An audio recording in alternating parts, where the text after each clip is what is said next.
नमस्कार साथियों, स्वागत है आपका बीएमजे एकेडमी में। मैं ब्रिजमोहन आपका स्वागत करता हूं। एंशिएंट हिस्ट्री के सभी टॉपिक्स के इम्पोर्टेंट फैक्ट्स और फिर उन सभी टॉपिक्स के इम्पोर्टेंट ऑब्जेक्टिव क्वेश्चन के वीडियोस को हमने चैप्टर वाइज कंप्लीट कर लिया।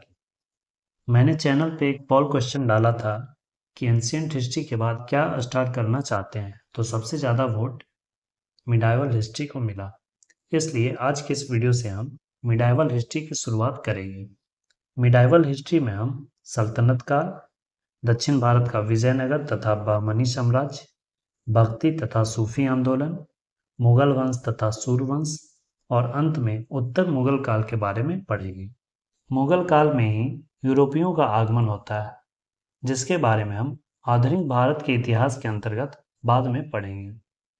मध्यकालीन भारत का इतिहास का प्रारंभ भारत पर अरबों के आक्रमण से माना जाता है। भारत पर सबसे पहला मुस्लिम आक्रमण 711 ईस्वी में अरबों के द्वारा किया गया। अरबियंस के बाद तुर्क मुसलमानों ने भारत पर आक्रमण किया। इन आक्रमणों तथा भारत पर इसके प्रभाव को पढ़ने से पहले आज के इस वीडियो में हम इस्लाम धर्म के उदय के बारे में पढ़ेंगे।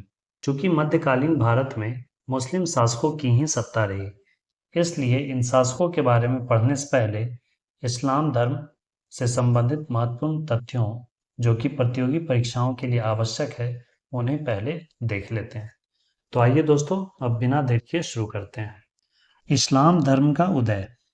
इस्लाम धर्म की स्थापना हजरत मोहम्मद साहब द्वारा की गई थी, जिन्हें कि पैगंबर भी कहा जाता है।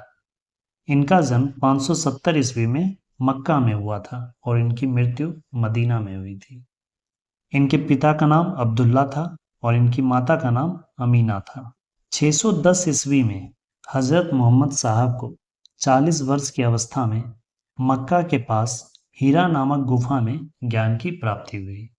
जिस प्रकार गौतम बुद्ध, महावीर स्वामी को ज्ञान की प्राप्ति हुई, उसी तरह से हजरत मोहम्मद साहब को भी 610 ईस्वी में मक्का के पास हीरा नामक गुफा में ज्ञान की प्राप्ति हुई और तब से इन्हें पैगंबर कहा जाने लगा।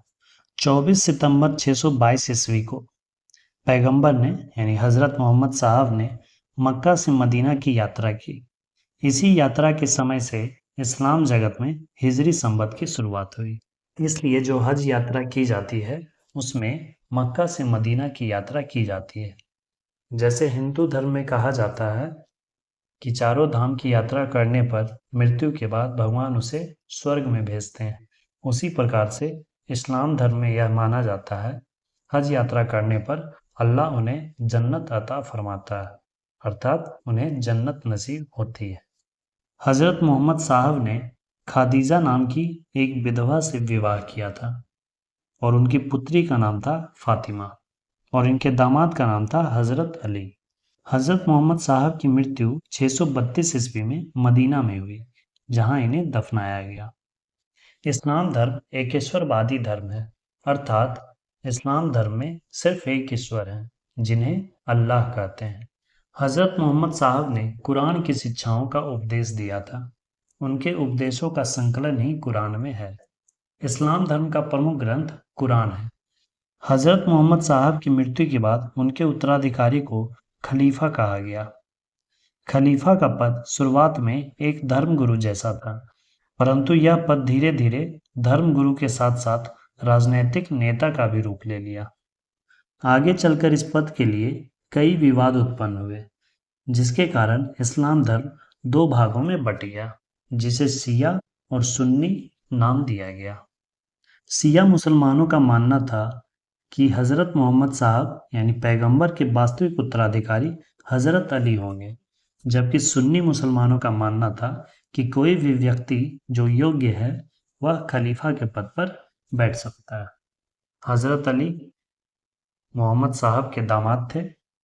शिया मुसलमानों का यही मानना था कि उनके दामाद होने के कारण यह पद उन्हें ही मिलना चाहिए, जबकि सुन्नी मुसलमानों का मानना था कि कोई भी व्यक्ति जो योग्य है वह उस पद पर बैठ सकता है।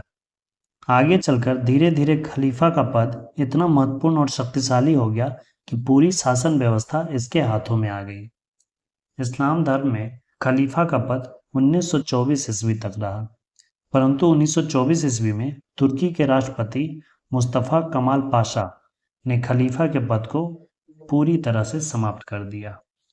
हज़रत मोहम्मद साहब यानी पैगंबर ने 5 शिक्षाएं दी थी। पहला, कलमा प्रतिदिन 1 बार। दूसरा, नमाज प्रतिदिन 5 बार। तीसरा, रमजान रोज़ा। चौथा, ज़कात। ज़कात का अर्थ होता है कि जितना आय होता है उसका एक निश्चित हिस्सा को दान करना। और पांचवा है हज यात्रा, जीवन में कम से कम एक बार मक्का मदीना की यात्रा करना। जिस प्रकार ईसा मसीह के जन्मदिन को क्रिसमस डे के रूप में मनाया जाता है, उसी प्रकार हजरत मोहम्मद साहब के जन्मदिन पर मिलाद उन नबी पर्व मनाया जाता है। साथियों, इस्लाम धर्म से संबंधित प्रमुख तथ्यों में बस इतना ही। जैसा कि हम लोग जानते हैं कि भारत में सर्वप्रथम मुस्लिम आक्रमण अरबों के द्वारा किया गया। अरबों ने सिंध क्षेत्र को जीता, फिर तुर्क मुसलमानों ने भारत पर आक्रमण किया और भारत में अपनी सत्ता स्थापित करते गए।